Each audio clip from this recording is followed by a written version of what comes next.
আসসালামু আলাইকুম বন্ধুরা, সকলে কেমন আছেন? আশা করি সকলেই ভালো আছেন। তো আমার এখানে যে 4টি সেট দেখতে পাচ্ছেন, এটা আমার কাছে এক টেকনিশিয়ান ভাই নিয়ে আসছে কাজ করানোর জন্য। তো আমি সর্বপ্রথম এটার যে সমস্যার কথা বলেছিল সেটা হলো চার্জিং জনিত সমস্যা ছিল। তো আমি আপনাদেরকে একটু দেখাই। এই মোবাইল ফোনটা কিন্তু অনও হতো না। আমি একটু ব্রাইটনেসটা একটু বাড়িয়ে দিলাম। এটা কিন্তু অনও হতো না। সে বলছে এটা চার্জিং জনিত সমস্যা, কিন্তু আমি এখানে সেটা ডেড অবস্থায় পেয়েছি, মানে একদম বন্ধ, চার্জ হয় না এরকম। তো এটা আমি ঠিক করলাম কিভাবে দেখেন, এখানে লক্ষ্য করেন যে ব্যাটারির যে র্যাবন রয়েছে সেই র্যাবনটা কিন্তু ছিঁড়ে ছিল। তো আমি র্যাবনটা এখানে কানেক্ট দেওয়ার পর আলহামদুলিল্লাহ দেখেন সেটি কিন্তু চালু হয়ে গেছে। তো দ্বিতীয়তে যে সেটটা ছিল সেটা হলো যে এটা ওপো A37। এটার যে সমস্যা ছিল সেটা হলো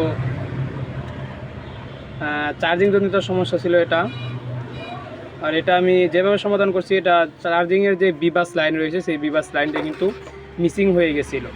তো সেই লাইনটা আমি টেনে কমপ্লিট করছি। তারপরে এটা অটোমেটিকলি যে আমরা হার্ড রিসেট দিতাম, একটা যে মুডে চলে যেত রিকভারি মুড, তো সেই মুডটা কিন্তু এখানে বারবার চলে আসতো, মোবাইল ফোনটি কিন্তু সম্পূর্ণ অন হতো না। তো সেটার জন্য আমি এই যে ভলিউম যে মাইনাস বাটনটি রয়েছে, আপনারা যদি লক্ষ্য করেন তাহলে এখানে দেখতে পারবেন, এই যে এই বাটনটি থেকে সমস্যা, এই বাটনটি আমি চেঞ্জ করছি।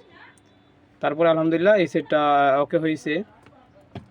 তো তৃতীয়তে এই সেটটিতে যে সমস্যা ছিল সেটা হলো অটোমেটিকলি এটা রিকভারি মোডে চলে যেত, সেটা কিন্তু অন হতো না। তো এটা এইখানে চাপ দিয়ে ধরতে হবে, এই যে। তো এটাও আলহামদুলিল্লাহ আমি কাজটি ওকে করে রাখছি। এটা আমাদের যে কাজটি করতে হয়েছে সেটা হলো, এটা আমাদের ফ্লাশ দিতে হয়েছে। অটোমেটিকলি এটা রিকভারি মোডে চলে যেত। এটার জন্য কিন্তু অনেকেই ভলিউম আপ ডাউন এগুলো থেকে কিন্তু সমস্যা হয়ে থাকে। তো এটা ওই জায়গা থেকে সমস্যা হয় না, এটা আমাদের ফ্লাশ করতে হয়েছে। ফ্লাশ করার পর আলহামদুলিল্লাহ কাজটি ওকে হয়েছে। তো এখানে আরেকটা সেট রয়েছে, সেটা হলো ওপো A1K মনে হয়তো এই সেটটি মডেল। তো এটা বর্তমানে ডেড কন্ডিশনে আছে।